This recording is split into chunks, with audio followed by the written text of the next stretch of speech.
Salve, salve, galera. Estamos no ar, estamos juntos nessa quarta-feira, pós-clássico, pós-derrota, em que o Fluminense saiu de campo com 1-0, baratinho contra o Botafogo, poderia ter sido muito mais. E a quarta-feira eu acho que é de ressaca para os tricolores e principalmente de reflexão. O que aconteceu com o Fluminense? O que aconteceu com esse time campeão da Libertadores 7, 8 meses atrás? O que restou, se é que ainda restou algo, do Fluminense de Fernando Diniz? São algumas reflexões que eu quero propor a vocês, importantes, né, sobre o caminho que tomou o Fluminense em 2024. Vem comigo.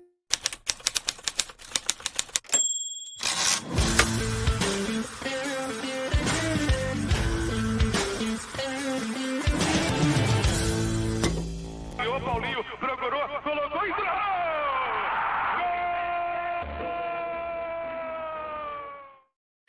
Seja muito bem-vindo, Tapete Grená para você aqui no canal Ilan FC. Se você ainda não é inscrito, já estamos aí chegando aos 35 mil em pouco mais de 3 meses. Se inscreva também, é de graça, clica aí embaixo se você quiser e puder e gosta do meu trabalho. Deixa o like que é muito importante, tá? Para a gente começar a nossa conversa a partir de agora. Gente, o que está acontecendo, hein? O que aconteceu de fato com esse Fluminense em 2024, que em 31 jogos não fez uma única partida realmente boa? Porque, gente, tem alguma coisa acontecendo. O Fluminense trabalha muito, treina demais, já disseram vários jogadores que nunca treinaram tanto quanto com o Fernando Diniz. E eu acredito, acho que deve trabalhar bastante. Devem ser muitas horas de treinos lá no CT Carlos Castilho. Mas se estão treinando muito, estão treinando errado. Que alguma coisa não está certa. Uma coisa não está certa, né? Alguma coisa está acontecendo de errado na hora dos jogos. O treinador do Botafogo, o Arthur Jorge, chegou outro dia. Está há pouquíssimo tempo no cargo. E ontem alguém que chegasse no Newton Santos e visse aquela partida entre Fluminense e Botafogo, qual dos dois treinadores, um desavisado, imaginaria que está no cargo há mais de 2 anos contra o outro que está há alguns dias? Pergunto a vocês. O que a gente viu foi um amasso, foi um massacre. O Fluminense foi massacrado pelo Botafogo, apesar do placar mentiroso de 1-0. Então, como é que a gente pode admitir ou achar aceitável que um trabalho que já tem mais de 2 anos esteja, nesse momento, no estágio em que está o Fluminense? Aliás, não é de agora. O Fluminense vem mal há muitos meses. E eu ouso dizer, né, não estou dizendo hoje, estou dizendo já há algum tempo, contestado por muita gente, né, chamado de mal-humorado ou de pessimista por muita gente, o Fluminense está jogando mal desde o fim do ano passado. Aliás, já não jogou bem a final da Libertadores. Já não jogou bem a semifinal da Libertadores contra o Internacional, onde passou, sabe-se Deus como, graças, né, ao talento individual do Cano e do John Kennedy no segundo jogo, e também ao Gravatinha, né, ao personagem do Nelson Rodrigues, que deu aquela força extrasensorial ao Fluminense. O Fluminense fez uma vergonha na final do Mundial contra o Manchester City. Foi 4-0. Ah, mas era o Manchester City, mas o Fluminense não jogou nada. O Fluminense fez um papelão contra um time que jogou a meia boca. O City estava brincando, tirou o pé no segundo tempo.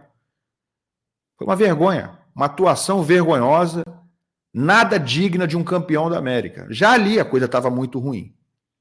Gente, será que os jogadores estão felizes com o trabalho do Fernando Diniz? Porque tem essa reflexão também.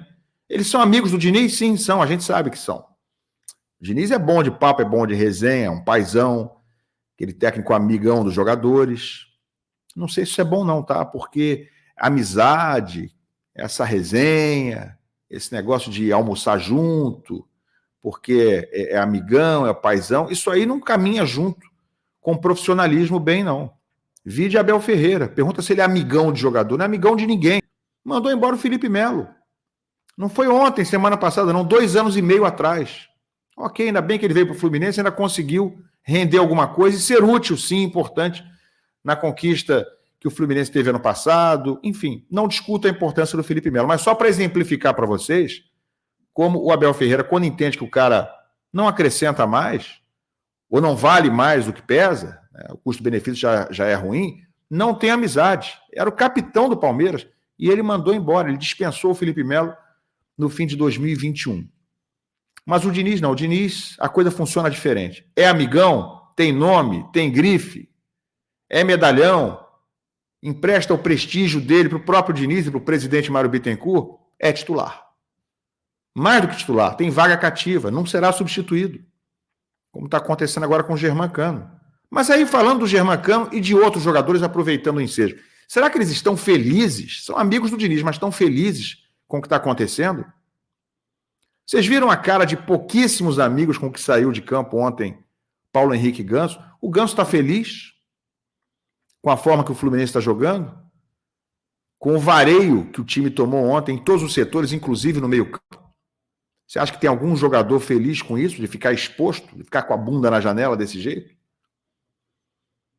Da coisa respingar neles?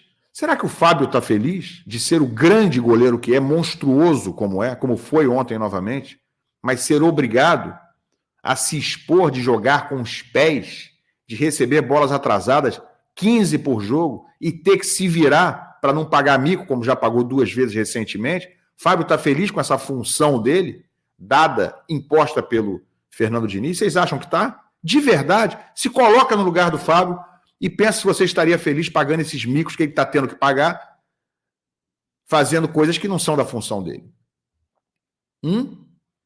Tá todo mundo feliz ali? Felipe Andrade, o menino, né? Ele tem que ter paciência porque o Diniz vai dar uma oportunidade a ele. Quando que vai dar essa oportunidade? Felipe Andrade está feliz de ver todas as suas oportunidades tomadas por jogadores veteranos que comprometem, que não tem velocidade, que não tem, às vezes, metade da capacidade que ele tem, como, por exemplo, o Antônio Carlos, próprio Marlon, versão 2023, 2024, que é muito pior do que o Felipe Andrade. Felipe Andrade está feliz? Os moleques de Xerém, por falar no Felipe Andrade, estão felizes? O Alexander, o Cauã Elias, o próprio John Kennedy, né, que agora que está começando a ter de novo chance no time. Não estou defendendo, dizendo que está todo mundo jogando muito, não, tá? Eles também não estão jogando bem.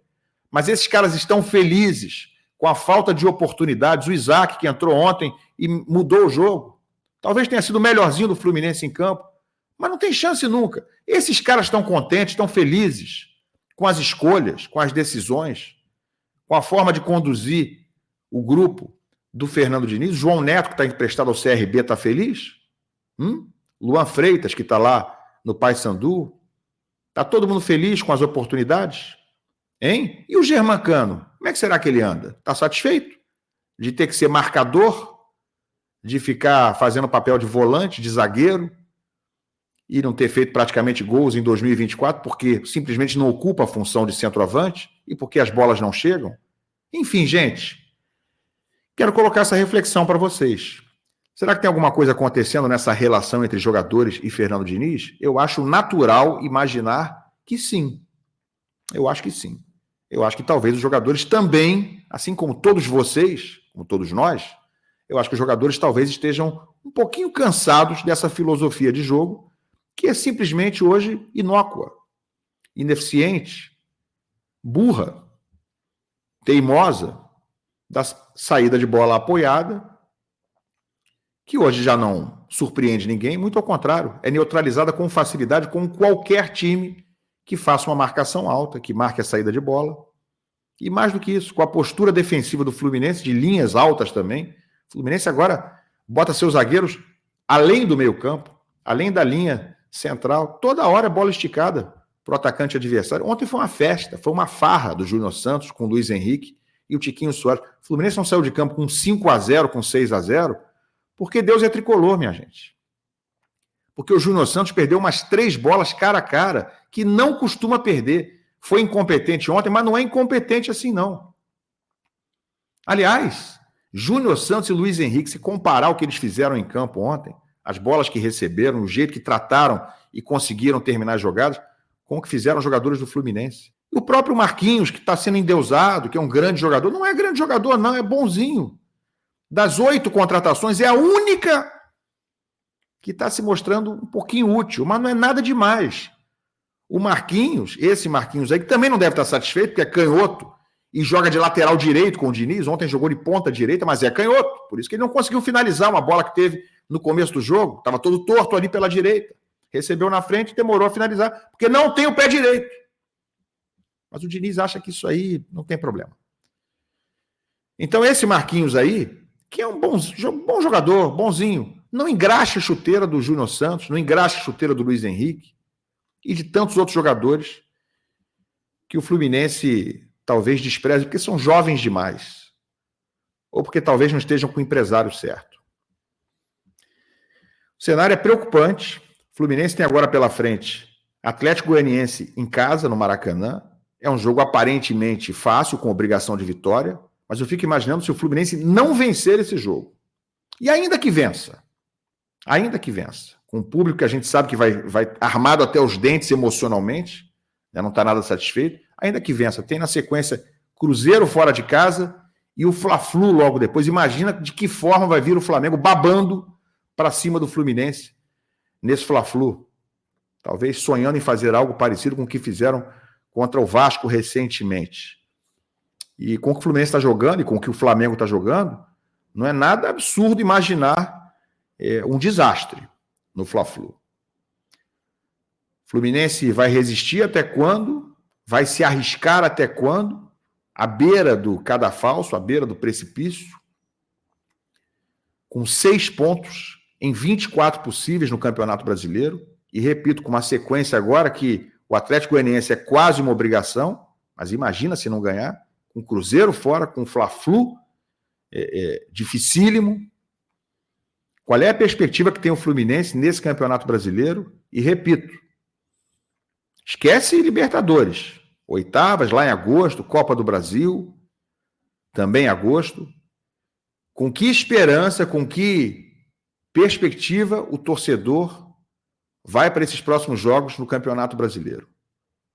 Um time que a cada jogo parece piorar e se repetir ainda mais. E quanto mais se repete, mais os adversários sabem como neutralizar o Fluminense. Fernando Diniz ainda tem alguma coisa a oferecer? De fato tem. Estava falando agora há pouco com o meu colega, com o meu amigo Renan Reis, o Laranja, e ele me falou o seguinte: Ilan, até os times que jogam mal, né, que chegam de alguma forma, de um jeito ou de outro, jogando mal em alguma competição, conseguem avançar, todos eles têm um ponto forte, umzinho que seja. E aí eu pergunto a vocês, concordando com o Renan, qual é o ponto forte que tem o Fluminense hoje para avançar, se for o caso, mesmo jogando mal? Tem algum ponto forte? Defensivo? Ofensivo? Ou de meio campo? Alguma marcação bem feita?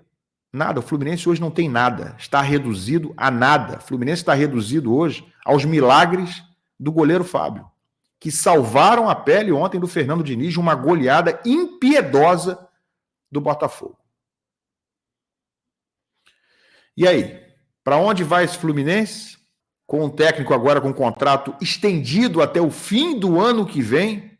E pior do que isso, ainda que se troque o treinador, com um elenco envelhecido, mal montado, desequilibrado, quase todo também com um contrato assinado até o fim do ano que vem.